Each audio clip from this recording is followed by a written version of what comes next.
Hello everyone, I'm Tracy Derwin and I'm here with Shane Buell. In today's video, we're going to be discussing the many fires that have broken out in Florida and kind of focus in on the ones that are in South Florida that's cutting off access to the Keys. So at the end, we're going to discuss some possible causes for these fires, and also there's so many all over the world. We'll touch on that really briefly.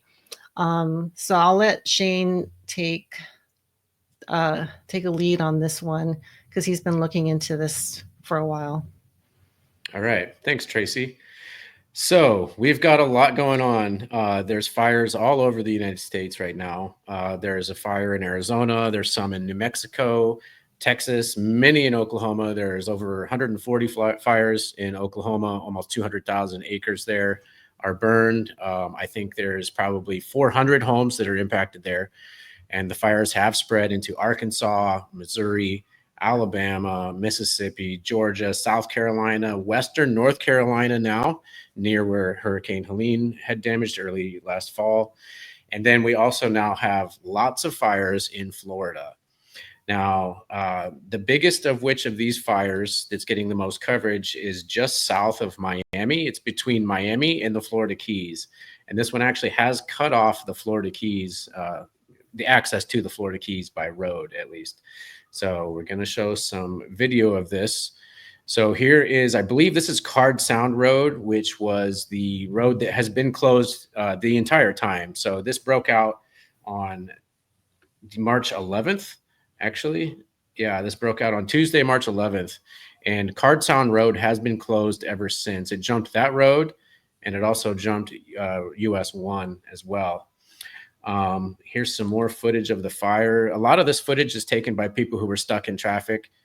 Some people waited from between 1 and 8 hours in traffic trying to come to and from the Florida Keys. And I'll show some more of those details here in just a little bit. In addition to the fire south of Miami, there was also a small fire in Sweetwater, which is just west of Miami. It's on the west side of Miami. This was a smaller fire that got contained relatively quickly, but it was in a much more populated area. So that's probably why someone probably saw it sooner, and they put more resources on it because of how close it is to the population. Another thing to point out is that it is underneath these power lines. I don't know if that's relevant information or not. We'll have to wait and see once all of these investigations come out. There's so many fires and so many things to investigate that it's going to be a while, I guess, before we can find out just what's going on with all of these. But some of these fires were visible from space, especially the smoke trails. And so you can see there's actually 4 fires in this video, 4 smoke trails. There's the 344 fire, which is near Florida City, which blocked both roads to the Keys. And then to the north of that is the controlled burn at Okeechobee, which was during a red flag event, which got out of hand, and it expanded to over 28,000 acres. There's also fires in the Bahamas on Grand Bahama Island and also near Small Hope Bay in Andros. And that's actually where I got my scuba certification about 30 years ago. So I'm familiar with that area. All right. So now for this fire by Miami, it is over 24,000 acres. It's currently only at 30% containment. And the 2 roads that were jumped and closed were, like I said, Card Sound Road, which is on the right, and then US 1, which is to the left of that. Card Sound Road has been closed indefinitely since the beginning of the fire.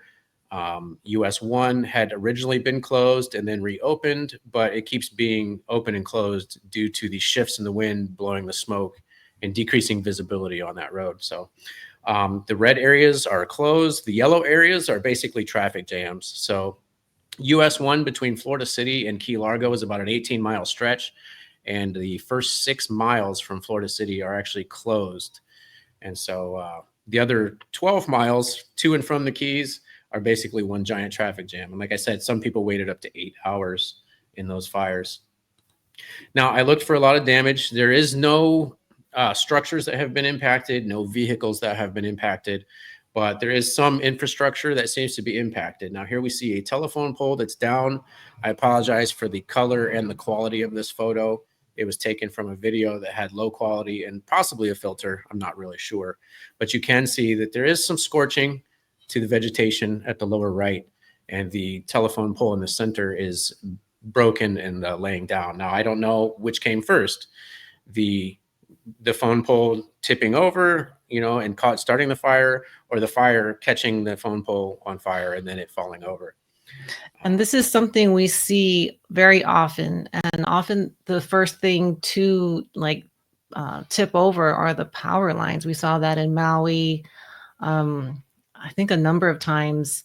They always say it's the wind, but I don't know. It seems like there's something else going on beside the wind. Well, something else is going on. However, there was a wind event, but I do think these are potentially manufactured wind events that precede these fires and continue throughout the fires. Florida did have a wind event. Some homes actually lost their roofs just to the straight line winds, and it was not tornadoes. So there was definitely significant wind of 60 plus miles an hour that day, which is definitely significant. Another factor that involves the wind is the smoke. So the air quality, there was a lot of smoke concerns about the air quality, and the wind had been shifting actually all over the place. It started actually blowing to the southwest, and then it picked up and started blowing to the northwest, and then it actually settled for a little while, and then it started actually blowing towards Miami. And I do have a picture here of the fire, and you can see the smoke is blowing north, and that's actually headed right for Miami. So there's going to be air quality concerns for several places, especially Miami, but also in a place called, let's see, what's this called? A place called Port St. Lucia, which is just east of the Lake Okeechobee. And the reason for that was because of the Okeechobee fire, which was just on the west side of the lake. However, this was a prescribed burn of all things, and we're going to check it out here. Well, for a lot of you who live over in Port St. Lucie, you might have seen the smoke and ash falling from the sky today. That's because there's a prescribed burn. It's happening west of Lake Okeechobee, all the way over in Glades County, but the air is blowing it back in. This burn, it's huge. It's 28,000 acres. The wildlife agents tell CBS 12 News that today the weather conditions fell within the established parameters for that burn. They say residents downwind of the burn area should continue to expect that smoke for some time following the activity. It's a good idea to remember that these burns are needed to minimize the chances for brush fires to pop up during the summer months. Now, what's ironic is that they say that these prescribed burns are necessary to minimize the chance of brush fires, but when they do it during a red flag warning, it actually increases the chance of spreading spot fires. Now, there was a post about this. The Florida Fish and Wildlife Conservation Commission had posted that they are going to conduct a prescribed burn on Lake Okeechobee. And this was actually during the red flag warnings, which we'll show here. And residents that were downwind of that actually got a text message. So this is in St. Lucie County, which is over 20 miles northeast. It's quite a ways, but they still did get smoke and even ash that were falling on them. And this is just a text message that they sent out to people just to let them know, give them a heads up that that's what was going on. What's really strange, though, like I said, is that there were red flags, and these red flags were warned over a week ahead of time. So this is a red flag from March 6th, which is 5 days before the fire. And they were calling for red flag warnings for Disney World, which is in the Orlando area. But there were also red flags for the southern area of Florida near Miami. And I'm going to show that now. Little concern here could be if that wind comes in. It's still pretty dry out there. Low relative humidity Tuesday and Wednesday with a breeze. That could be a fire weather issue. We'll certainly monitor that here over the next day or two. The winds right now 15 to 20 miles per hour sustained.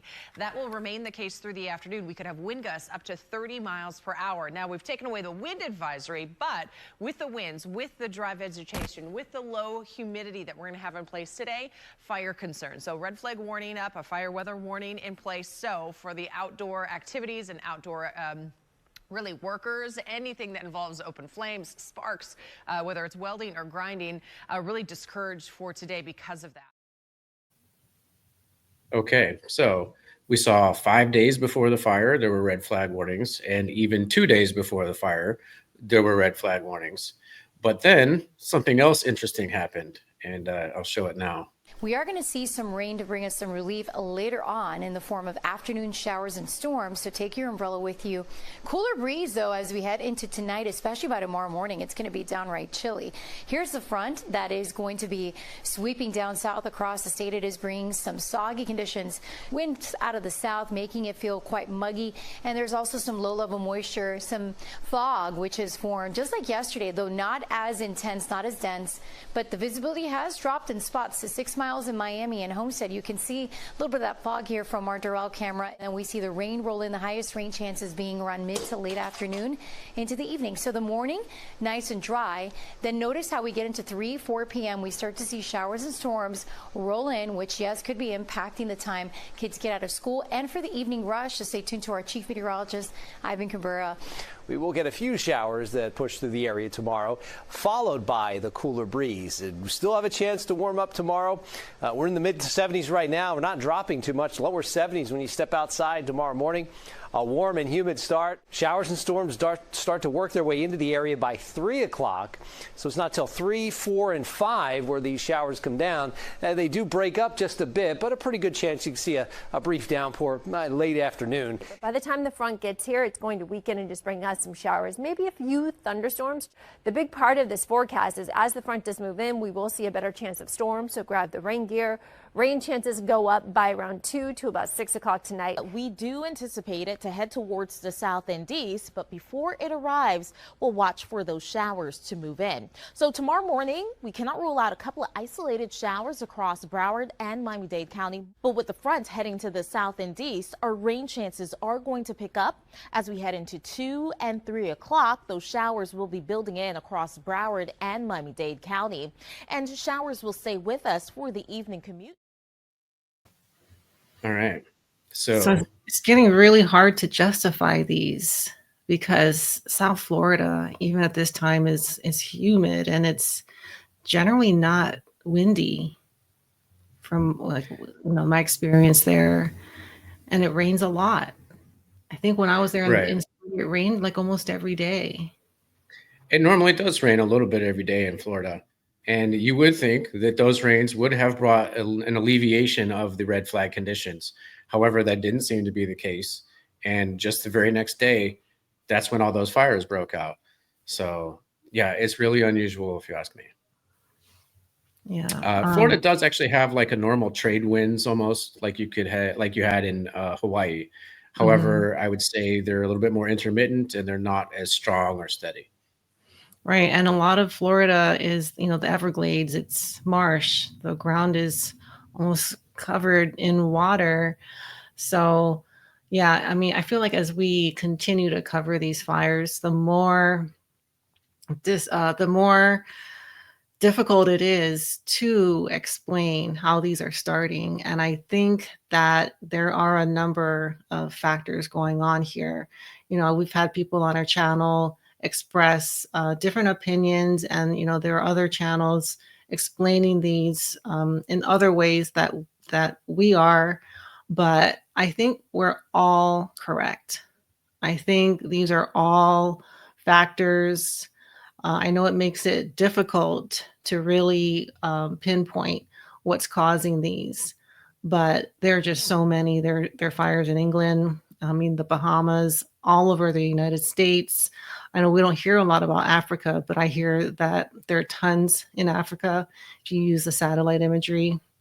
And a Real Fishing Life covers the globe and shows how many fires are going on around the world. So I don't feel like one cause can be doing all of them. I don't know. That's kind of the conclusion I'm coming to. Right. Yeah, everyone's got their own ideas, and I think all of us are right to certain degrees. So I do think we had Dane, for example, on who talked a lot about geoengineering and the spraying of desiccants via stratospheric aerosol injection, which also leads to the dry conditions. There could also be accelerants in there, but we've also seen arson being used employed in the past, but directed energy is also something that is real, that actually the government has spent billions of dollars on. However, space weather is also a thing, and I'm not trying to dismiss any of those. I will consider all of them equally. As a matter of fact, we are having auroras right now from a solar flare, and there is a lot of electromagnetic induction going on, via the interplanetary magnetic field. And so, we're going to probably see, the possibility of plasma induction, occurring from solar output. The space weather, the solar flares, the CMEs, those kind of things do affect the plasma induction that happens here. However, there is kind of a crossover between solar flares and directed energy. And where that happens is found in a document called Weather as a Force Multiplier, Owning the Weather in 2025. And this was a research paper that was presented to the Air Force by a bunch of Air Force colonels and generals and so forth. And this was in August of 1996. One of the things that really stuck out to me is that they said offensive interference of this kind would likely be indistinguishable from naturally occurring space weather. So, they talk about, ionospheric heaters and HARP and interacting with the ionosphere, but they can also punch holes in the ionosphere, which would allow space weather, any existing space weather, to have a free path to the ground. One thing that it says here is that such actions would be indistinguishable from naturally occurring environmental events. So basically what they're saying is that the forms of directed energy weapons that we have now, from high frequency active auroral research program, ionospheric heaters, and or directed energy weapons, are capable of producing effects that will mimic space weather. So I'm not denying the presence of space weather. I do think that space weather actually has started fires in the past. The only known example that I can cite is the Carrington event of 1859. And that was a really large CME, the coronal mass ejection, that the sun had put out. And it caused a lot of plasma to be absorbed by the Earth's magnetic field. And that's going to cause a lot of electromagnetic induction. And it did actually cause fires in the telegraph lines that were existing at the time. Some of the telegraph operators actually got shocked, and some of the telegraph equipment actually stayed powered on after being unplugged. So there was definitely something weird going on with the electricity there. Right. However, oh, sorry. No, go ahead. I'm hearing a lot of discussion about the Carrington event, and that a lot of people think we're overdue for another one. Technically, that's true. So, solar output does go in cycles. You have these 11-year cycles where the sun, goes into solar maximum and solar minimum. But then there's also like micro cycles of like 6 months, where it varies. But then there's also like macro cycles that are over 12,000 years long. And it does look like the last time we had a solar event that could have been either a solar micronova or some sort of geomagnetic pole shift was about 12,000 years ago. So an event like that is actually due. Many people actually predict this to happen in, say, the early 2040s, if not as early as 2040 itself. But, time will tell. I do keep my eyes on the skies. I follow suspicious observers. I've actually met Ben Davidson once in Colorado Springs. I met him at a roller skating rink of all places where he had a meetup group. And he's actually quite the roller skater too. So I've been following this for a while, and I do take all things into consideration. And so while space weather and geomagnetic induction of plasma is a real thing that can cause fires, I do think I think it's not as likely to be naturally induced as it is artificially induced. Okay. All right. Was there anything else we're going to discuss? I'm sorry, I wasn't. Yeah, I didn't do a ton of research on this one because something came up this week. But there are just so many that it seems like it is happening more and in more places and in areas that are not accustomed to fires. But also, I do know they do know when it's going to happen. I feel like they know maybe at least a couple of days, maybe even 5 or 6 days, the areas that these things are going to happen. And so they give those red flag warnings, and they say you can't burn anything in your yard. So I do think they are trying to warn us in areas that they expect it to happen. And that's why I do include the red flag warnings from the days prior, as well as the rainfall and humidity levels, because we did see that just the day before, there was not only rain, but it was very humid. And then somehow they went right into red flag conditions within a day or two, which is a little bit unnatural, Right. and so that In could have been South from Florida. stratospheric. Yeah, yeah. It's normally wet and dry and rainy, or wet and rainy there. And it almost seems like stratospheric aerosol injection is involved, if not some sort of weather modification due to the wind, and perhaps even directed energy. Yeah. All right. So that's going to do it for today. If you guys haven't subscribed, please do so, and comment, like, and share this video so we can let people know what's really happening here. So with that, thank you guys for tuning in, and we'll see you all soon. Bye.